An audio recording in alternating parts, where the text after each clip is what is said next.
अभिषेक सामने की गली में बाइक लेकर गया जहां आरती ने बताया था कि मेरा घर है। अभिषेक गली के अंदर तक चला गया पर उसे वहां कोई घर नहीं दिखा। पर उसने सोचा आगे जो बस्ती है शायद आरती वहां रहती हो। अभिषेक उस बस्ती को बहुत अच्छी तरह से जानता था क्योंकि पहले वह यहाँ हमेशा आया करता था, साक्षी को घर छोड़ने और उसको लेने के लिए। साक्षी अभिषेक की गर्लफ्रेंड थी जिसकी अचानक मौत हो गई थी लगभग 3 साल पहले। बस तभी से अभिषेक ने इधर आना बंद कर दिया था क्योंकि अभिषेक को साक्षी का मौत का बहुत गहरा सदमा लगा था। लेकिन अब अभिषेक उन बातों को भुला चुका था और अपनी ज़िंदगी में बिजी था और आरती को ढूंढता हुआ फिर इस बस्ती में आ गया था। उसने बस्ती के लोगों को आरती की फ़ोटो दिखाई तो सब अभिषेक को बड़ी विचित्र निगाहों से देख रहे थे। बस्ती के लोगों ने बताया ये आरती मल्होत्रा है, पर उसकी मौत तो 3 साल पहले ही हो गई थी।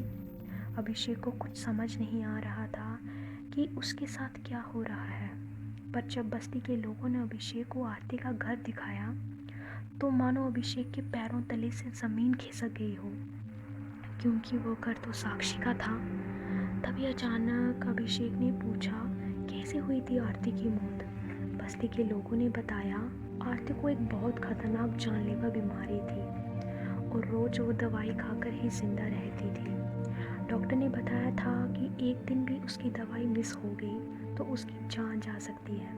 उसकी बहन साक्षी कॉल सेंटर में जॉब करती थी और अपनी बहन की इलाज भी करवा रही थी। एक दिन पता नहीं क्या हुआ, उसकी बहन साक्षी घर आई ही नहीं और आरती के पास भी कोई दवाई नहीं बची हुई थी और उसी का रास्ता देखते देखते आरती की जान चली गई। और बस्ती वालों ने यही भी बताया कि जब साक्षी कई दिनों तक घर नहीं आई तो पुलिस ने उसकी खोज शुरू कर दी और बाद में पुलिस वालों को साक्षी की लाश फ्लाईओवर के नीचे 2 हिस्सों में कटी हुई मिली।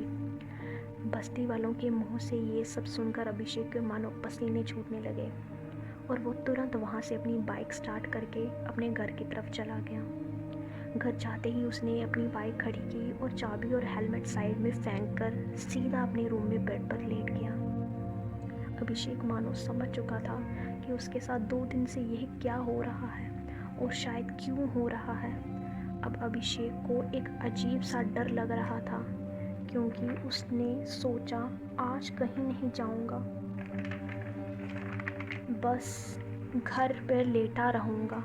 उसने कॉल सेंटर में विनय सर को फ़ोन कर के बता दिया, सर आज मैं ड्यूटी पर नहीं आऊँगा। विनय सर ने कारण पूछा तो अभिषेक ने कहा, सर आज मेरी थोड़ी तबीयत ख़राब है। अभिषेक की बात का जवाब देते हुए विनय सर ने कहा, चलो ठीक है, तुम आराम कर लो, वैसे भी तुम्हें आराम की ज़रूरत है, आज दिख ही रहा था। इतना कहकर विनय सर ने फ़ोन डिस्कनेक्ट कर दिया और अभिषेक ने सोच लिया था आज कंबल ओढ़ कर सो जाऊँगा। उसके बाद अभिषेक सो गया और जब अभिषेक बिस्तर से उठा और सोचा बाहर जाकर कुछ खा लेता हूँ क्योंकि भूख भी लग रही थी, उसने कमरे का दरवाज़ा खोलकर बाहर देखा तो अंधेरा हो चुका था। अभिषेक थोड़ा बाहर गया कि उसको पता नहीं क्या हुआ कि फिर वापस रूम में आ गया। अभिषेक को शायद बाहर जाने से डर लग रहा था। आज जब से अभिषेक उस बस्ती से लौटा था तब से अभिषेक को अजीब सा डर लग रहा था। अभिषेक ने सोच लिया था अब ऑनलाइन ही ऑर्डर करके खाना मंगवा लेता हूँ और फिर खाना खाकर वो कंबल में ओढ़कर सो गया। लेकिन आधी रात में अभिषेक ने अपना सर कंबल से बाहर निकाला तो सामने घड़ी पर नज़र आया कि रात के ठीक 12 बज रहे थे। अभिषेक ने फ़ोन टेबल पर रखा हुआ था तो उसकी धड़कनें तो मानो रुक गई हो और उसे ऐसा लग रहा था उसके बदन पर हज़ारों चींटियां एक साथ काट रही हो, क्योंकि फ़ोन की स्क्रीन पर साफ साफ लिखा रहा था कि आरती मल्होत्रा। पर अभिषेक ने फ़ोन रिसीव नहीं किया और फ़ोन लगातार बजता रहा। अभिषेक की हालत बहुत ख़राब हो गई थी और थोड़ी देर में उसे फ़ोन में एक के बाद एक लगातार मैसेज आने लगे। अभिषेक ने फ़ोन को टेबल से उठाया भी नहीं, वो बस ऊपर व्हाट्सएप की मैसेज नोटिफिकेशन ही देख रहा था। अभिषेक अब तो जान ही गए हो मैं कौन हूँ। अभिषेक ने इतना पढ़ा था कि उसकी हालत बहुत ज़्यादा ख़राब हो उसने फ़ोन तुरंत उठाया और स्विच ऑफ कर दिया, टेबल के पास फेंक दिया और खुद एक छोटे बच्चे की तरह बेड के नीचे जाकर दुबक गया। लेकिन थोड़ी देर में ही वो फ़ोन जो उसने स्विच ऑफ करके फेंक दिया था वो फिर से बजने लगा। अभिषेक यही सोच रहा था, फ़ोन तो स्विच ऑफ कर दिया है, फिर कैसे बज रहा है।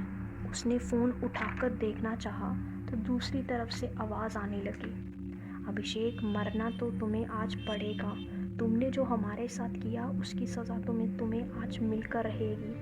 अभिषेक ने इतना सुना और वो रोने लगा और बिलखते हुए कहने लगा, मुझे माफ़ कर दो, मुझे माफ़ कर दो, मेरे से गलती हो गई थी।